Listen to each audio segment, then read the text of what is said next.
Thanks for staying with us here on ENCA Now. The president is being sued. Well, that's what the headlines are saying. Environmental activists have filed papers claiming government is losing the war on pollution. They claim the president's office failed to act. This is coal-fired stations pumped deadly chemicals into the air. Let's get some background now to the story. Timothy Lloyd speaks for the Centre for Environmental Rights involved with this case. Thank you so much for joining us. This case coming to light just a day or on the day that, or in the week that we marked World Environment Day. And the theme of this year was air pollution. And last week, as we covered various angles around this important issue, Mpumalanga came up time and time again. Now, at the center of your case is the Constitution, quoting Section 24, which enshrines the rights of every South African to have an environment that is not harmful to their health or their well-being. And you're claiming that government's inaction has caused the death of something like 600 people in just 1 year. And you claim you've got the facts to back that claim. That is correct. Thank you for setting that out at the outset. And although the figures do vary as to the number of people living in South Africa who die premature deaths as a result of air pollution each year, what is clear is that at least hundreds of people living in South Africa die as a result of our chronic air pollution, particularly in this area that we speak of, the high-fire priority area. The HPA? The HPA, if we can abbreviate it to that. And that spans really a large portion of the Mpumalanga province and then the eastern part of Gauteng as well. And we know that in the Mpumalanga province, located within that area and operating within that area is a very high concentration of coal-fired power stations. In fact, 12 of our power utilities, 15 coal-fired power stations are situated there, and then the many hundreds of coal mines that are feeding these power stations as well are located within this area. So it's an issue and something of a really what's become a national health crisis now. That's been evolving over the past decades. And although the HPA was declared in 2007 by the then minister because of these very deadly levels of air pollution, and an air quality management plan was put in place 5 years later in about 2012, a very focused plan in order to reduce these various sources of emission to improve the outdoor, the ambient air pollution that we speak of.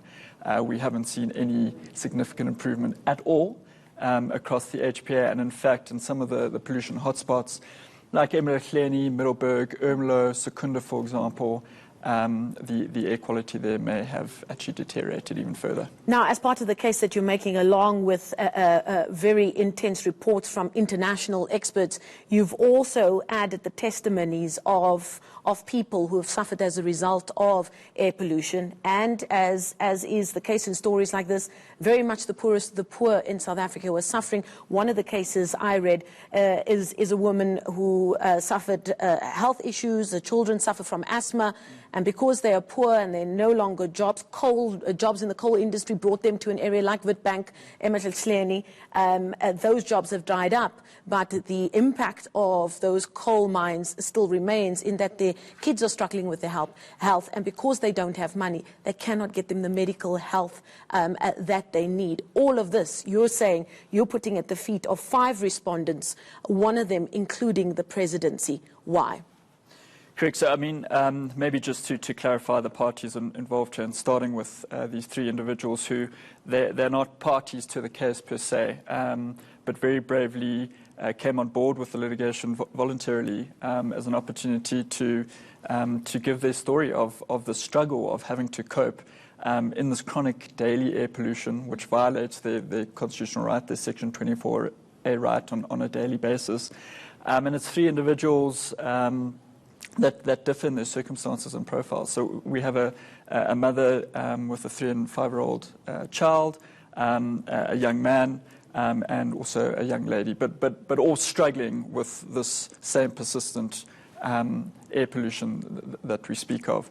The 2 applicants in the case that we, Centre for Environmental Rights, support the application on behalf of, the first is Groundwork, an environmental justice NGO, and the second is a community-based organisation also involved in environmental and community-based work, and their name is the Vukani Environmental Justice Movement in Action, so VEJMA. And then the 5 respondents, as you've mentioned, this is an application that focuses on government respondents and their constitutional and statutory obligations that are involved here in order to reduce the air pollution and the resulting health impacts. So the first respondent is the Minister of Environmental Affairs, who's the competent authority here. It is that ministry that is empowered, first declared the HPA, but is also empowered to develop what we call implementation regulations, also in terms of our national air quality legislation.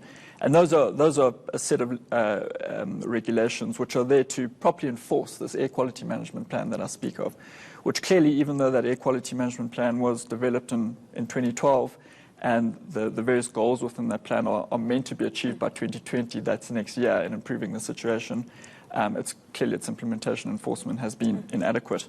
And then the President. And then the President, so the President is the third respondent. The second respondent is the National Air Quality Officer, who's an important decision maker in this context.